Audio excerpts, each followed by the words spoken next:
Ela foi morta, os assassinos chegaram lá na casa dela, retiraram os netos que estavam assistindo televisão com ela na sala e assassinaram a mãe Bernadette. Vamos em frente. Vamos falar agora, vamos falar da Bahia e vamos falar da morte da mãe Bernadette. Mãe Bernadette, Bernadette Pacífico, a morte dela está tendo repercussão, o assassinato dela está tendo repercussão internacional. A ONU está entrando no caso.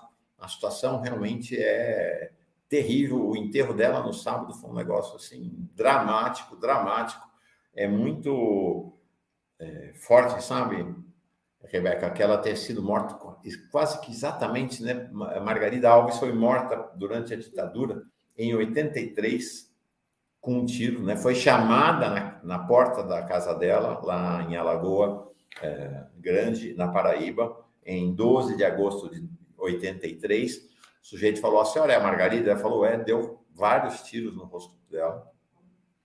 E a Bernadette, 40 anos depois, né? 40 anos e 5 dias, 17 de agosto, depois do assassinato da Margarida Maria Alves, agora durante o regime da democracia, no governo baiano, a situação da Bahia, eu tenho dito aqui, é dramática a situação da Bahia depois desses 16 anos de governos do PT. Ela foi morta, os assassinos chegaram lá na casa dela, retiraram os netos que estavam assistindo televisão com ela na sala e assassinaram a mãe Bernadette. O caso é muito grave, é gravíssimo. Tá aí a cena, o enterro foi... Bom, imagina, né? Ela foi enterrada ao lado do filho dela, o Fábio Gabriel, que foi assassinado de maneira semelhante em 2017, governo Rui Costa, durante o governo Rui Costa. Ela estava sob proteção do Programa de Defesa de Testemunhas do governo federal, mas que é executado pela PM. Vou contar desse programa de proteção a testemunhas lá na Bahia, da mãe Bernadette. Exatamente. Então... E agora, né, Mauro? Além de toda essa violência, os familiares dela tiveram que sair lá do Quilombo, né? Que tanto cuidavam e preservavam uma área tão importante aí para o país. Os quilombolas Mas tiveram que se recusaram a aceitar a proposta do governo da Bahia. Como é que nós vamos sair daqui? Porque é o seguinte, o motivo do assassinato é o mesmo, terra, aparentemente, é terra.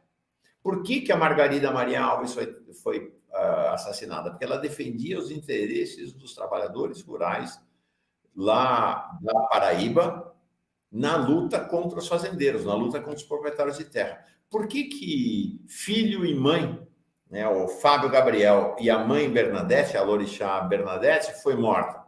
Porque existe um grupo que tem interesse em colocar a mão nas terras do Quilombo, onde eles moram. Aí o governo da Bahia, em vez de fazer a proteção do Quilombo, em vez de fazer a proteção, está com essa gracinha agora de querer dizer para a família da Bernadette sair de lá. Aí sai de lá, deixa o terreno aberto para que os especuladores imobiliários atinjam o seu objetivo, atinjam o seu sucesso. Sobre essa questão do programa de defesa de testemunhas a que mãe Bernadette estava submetida, aqui os 2 depoimentos do advogado dela, o Davi Mendes. Depois de muita luta nossa, eles colocaram o sistema de vídeo monitoramento com câmeras. Colocaram 7.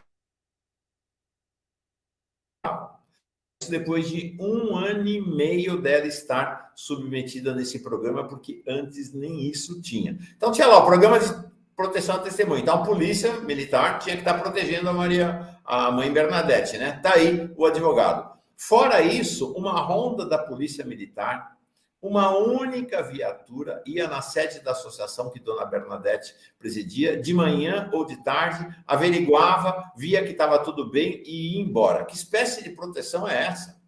Que espécie de proteção é essa? Exatamente. Exatamente. É isso aí. Muito triste, Mauro. Muito triste mesmo. Olha, tem um superchat aqui falando ainda sobre a questão da redução da pena da insignificância, né? O Wesley Mauler, ele diz, pena da insignificância não é boa. Roubo é roubo, não importa o valor. Aqui na Califórnia aplicaram isso e nos últimos anos roubos viraram epidemia no comércio, fechando várias lojas com muito roubo. Dizer. É isso aí. Esse é o Wesley Mauler, né? Wesley, não concordo com você. O roubo é roubo e não importa o valor? Não. Importa o valor, sim.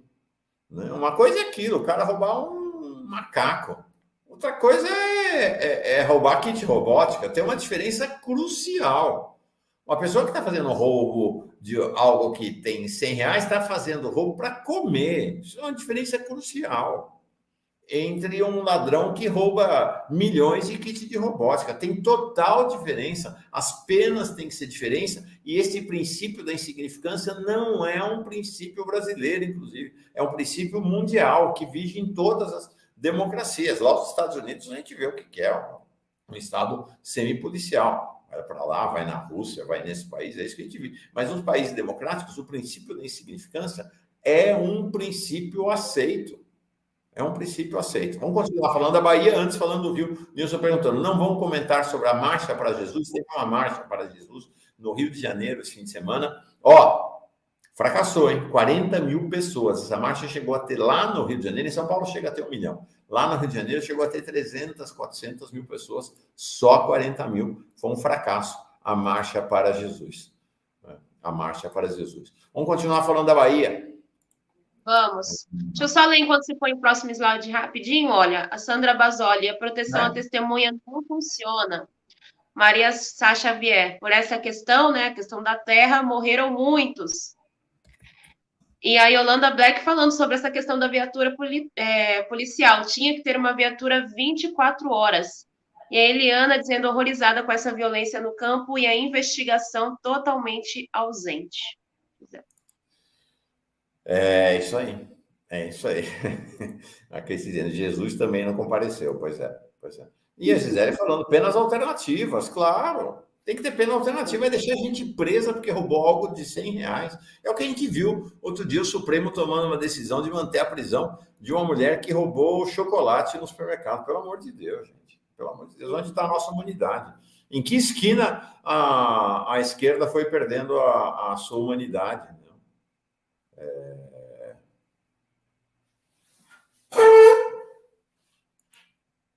E aí, ó, a Anne Raquel perguntando, né, se além dessa questão da terra, esse assassinato também pode estar relacionado com a perseguição às religiões africanas. E eu acredito que sim, né, Mauro? Quando essas pessoas intolerantes, elas vêm com um pacote completo, né? A gente vê muito bem isso. Então, junta tudo, né? A questão da religião, da defesa da terra, de ser ali um território quilombola, enfim, várias coisas, né, ao mesmo tempo.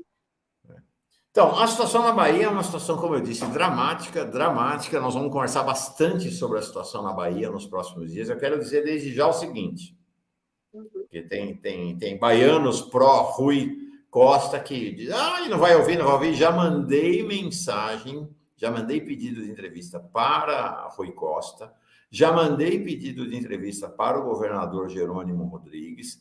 O governador Jerônimo Rodrigues não dará entrevista. A alegação é que atualmente ele só dá entrevistas coletivas, então ele não vai dar entrevistas. Já pedi entrevista para o secretário de Segurança da Bahia, tá? O Marcelo Weber. Então, estão pedidas entrevistas, está tudo aberto para todo mundo falar. Enquanto eles não falam, nós vamos ouvir as vítimas. Nós vamos ouvir as vítimas aqui. Tem várias entrevistas marcadas dessa semana com as vítimas da violência da Polícia Militar da Bahia.